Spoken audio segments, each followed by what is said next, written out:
भूत बंगले का रहस्य। गांव के किनारे एक पुराना खंडहर सा बंगला था जिसे लोग भूत बंगला कहते थे। कहते हैं कि वहां कोई रात में गया तो वापस नहीं लौटा। उस बंगले के बारे में कई डरावनी कहानियां मशहूर थीं। कभी कभी वहां से अजीब आवाजें आतीं, तो कभी किसी को वहां पर परछाई दिखाई देती। गांव के 3 दोस्तों राजू, प्रिया और कबीर ने ठान लिया कि वे उस बंगले का सच पता लगाएंगे। वे तीनों बड़े साहसी थे और इन अंधविश्वासों पर यकीन नहीं करते थे।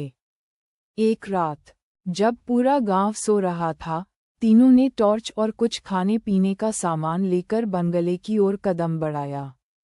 जैसे ही वे अंदर पहुंचे, वहां की ठंडी और भारी हवा ने उनके रोंगटे खड़े कर दिए।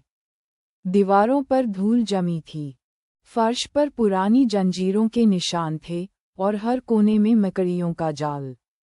अचानक एक जोरदार धाम की आवाज आई। तीनों डर के मारे ठिठक गए। प्रिया ने साहस करके टॉर्च उस दिशा में घुमाए, तो देखा कि एक पुराना दरवाज़ा अपने आप बंद हो गया था।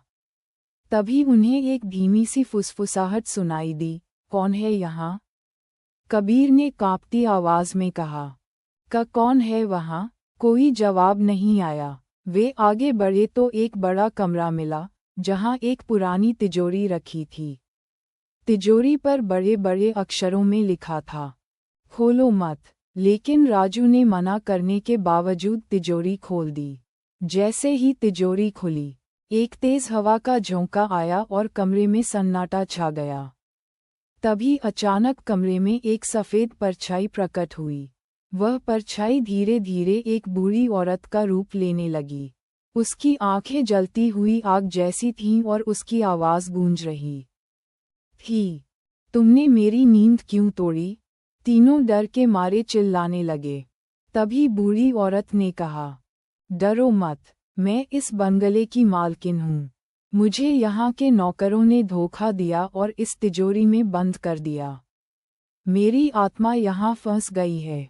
अगर तुम मेरी तिजोरी के सारे गहने और पैसे गांव के गरीबों में बांट दोगे, तो मैं मुक्त हो जाऊंगी। प्रिया ने हिम्मत जुटाकर पूछा, लेकिन हम कैसे यकीन करें कि आप हमें नुकसान नहीं पहुंचाएंगी? बूढ़ी औरत ने मुस्कुराते हुए कहा, मैं बस अपने कर्ज से मुक्त होना चाहती हूँ। तीनों ने बूढ़ी औरत की बात मानी।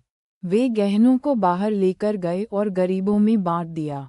जैसे ही आखिरी गहना बांटा गया, बंगले से एक तेज उजाला निकला और बूढ़ी औरत की आत्मा मुक्त होकर आकाश में विलीन हो गई।